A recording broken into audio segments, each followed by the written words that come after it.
Assalamualaikum warahmatullahi wabarakatuh. Perkenalkan, nama saya Patricia Beatrice Clara dengan stambuk F2212208. Jadi di sini saya akan mempresentasikan hasil penelitian saya mengenai Gedung Museum Sulawesi Tengah. Museum di Indonesia dirintis pada tahun 1648 oleh G.E. Rumpius, seorang pegawai company di Ambon.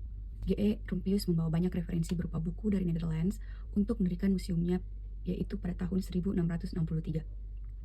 Kemudian pada abad ke-18 Masehi, bersamaan dengan masuknya kolonial Inggris di Indonesia, khususnya di Jawa, museum di Indonesia semakin berkembang.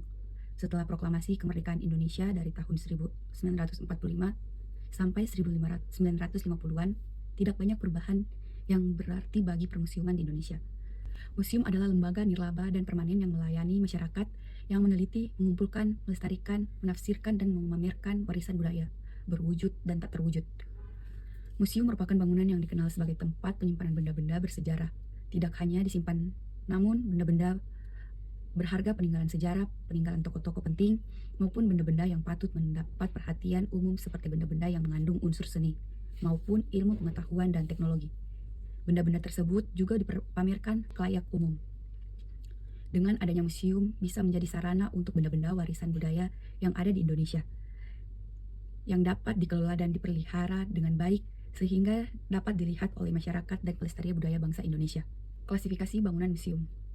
Klasifikasi bangunan museum itu dibagi menjadi 3. Yang pertama itu klasifikasi bangunan tipe A. Bangunan tipe A ini fungsi utamanya itu sebagai tempat pelestarian, penyimpanan, pengkajian, pameran, dan edukasi terhadap koleksi benda-benda bernilai sejarah, budaya, ilmu, pengetahuan, atau seni. Skala dan kompleksitasnya itu bangunan besar dengan koleksi penting, nasional atau internasional.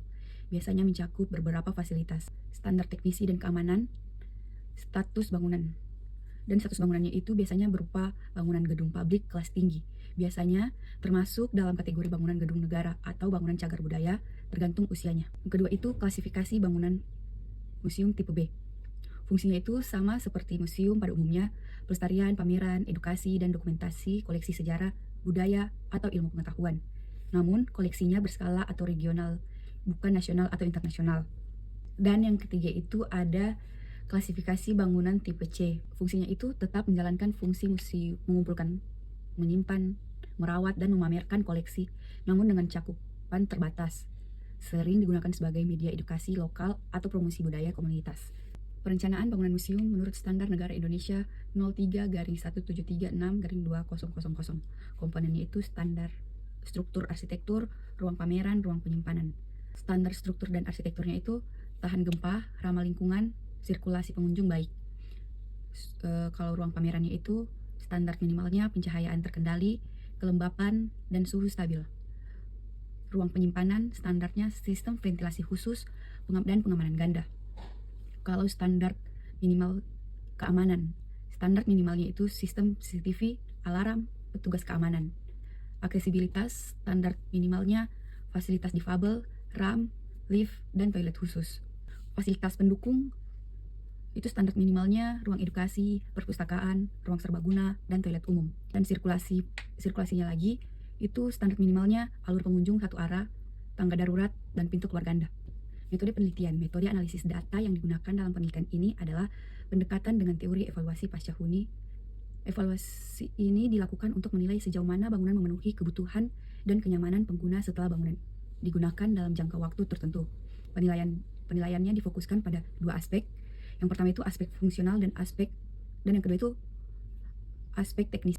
Metode penelitian, metode analisis data yang digunakan dalam penelitian ini adalah pendekatan dengan teori evaluasi pasca huni. Evaluasi ini dilakukan untuk menilai sejauh mana bangunan memenuhi kebutuhan dan kenyamanan pengguna setelah bangunan ini digunakan dalam jangka waktu tertentu. Penilaian ini difokuskan pada 2 aspek. Yang pertama itu aspek fungsional, yang kedua aspek teknis. Aspek fungsional, yang pertama itu sistem ruang. Sistem ruang utama. Ruang utama itu memastikan seluruh fungsi terakomodasi sesuai tujuan bangunan. Kedua, ruang pendukung. Ruang pendukung meliputi fasilitas yang menunjukkan kelancaran operasional kegiatan di ruang utama antara lain gudang, toilet, dan pos jaga. Ruang akses publik menganalisis bagaimana keterkaitan antar ruang, mana yang harus dekat, mana yang harus terpisah. Kedua itu aksesibilitas pengguna. Kemudahan semua orang untuk masuk, bergerak, dan menggunakan fasilitas di suatu bangunan atau lingkungan. termasuk bagi penyandang disabilitas, lansia, anak-anak, dan pengguna kebutuhan khusus lainnya. Kedua, sirkulasi, pola pergerakan atau alur perpindahan orang, barang, atau udara di dalam dan sekitar bangunan. Dalam konteks arsitektur, sirkulasi berperan penting dalam menentukan kenyamanan, efisiensi, keamanan, dan aksesibilitas suatu ruang. Yang ketiga, alur aktivitas. Alur aktivitas, rangkaian urutan kegiatan atau pergerakan penggunaan dalam suatu ruang atau sistem dari awal hingga akhir untuk mencapai tujuan tertentu. Dalam konteks perencanaan ruang, arsitektur, tata letak bangunan, museum, sekolah, rumah sakit, dan lain-lain, alur aktivitas menggambarkan bagaimana seorang menggunakan ruang tersebut dari titik ke titik. Aspek teknis. Aspek ini menitik beratkan sejauh mana bangunan memenuhi standar keamanan bagi pengguna. Yang pertama itu keselamatan struktur, meliputi kondisi fisik bangunan secara umum, kekuatan konstruksi, serta ketahanan terhadap potensi risiko seperti gempa, angin kencang, kerusakan material akibat usia bangunan.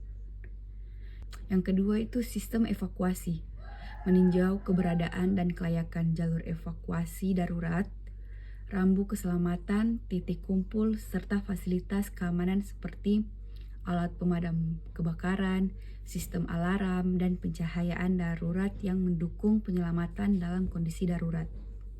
Yang ketiga, akses keamanan, mencakup pengendalian akses keluar masuk gedung, pengawasan melalui kamera atau petugas keamanan, serta sistem penguncian yang menjamin keamanan aset maupun keselamatan pengguna gedung. Berikut hasil observasi Gedung Museum Sulawesi Tengah. Struktur dan ruang. Gedung terdiri dari beberapa bangunan, gedung pameran tetap 1, gedung pameran tetap 2, gedung administrasi. Fasilitasnya, gedung dilengkapi dengan berbagai fasilitas pendukung antara lain musola, pos satpam, dan beberapa area bermain. Sirkulasinya, terdapat 2 pintu utama. Aksesibilitas, jalur masuk utama memiliki lebar 4 meter, namun demikian tanda jalur evakuasi ada di beberapa tempat dan jelas di seluruh gedung. Kondisi visual dan fisik. Gedung dalam kondisi terawat dengan pencahayaan dan ventilasi yang baik. Terdapat kerusakan arsitektur pada gedung pameran tetap 1, yaitu di plafonnya. Keamanan. Jalur evakuasi tersedia secara fungsional dan beberapa sisi bangunan, dan sudah dilengkapi dengan penandaan yang memadai. Sistem proteksi kebakaran berupa APAR telah tersedia di beberapa ruang atau bangunan. Berikut beberapa dokumentasi yang saya ambil di Museum Sulawesi Tengah.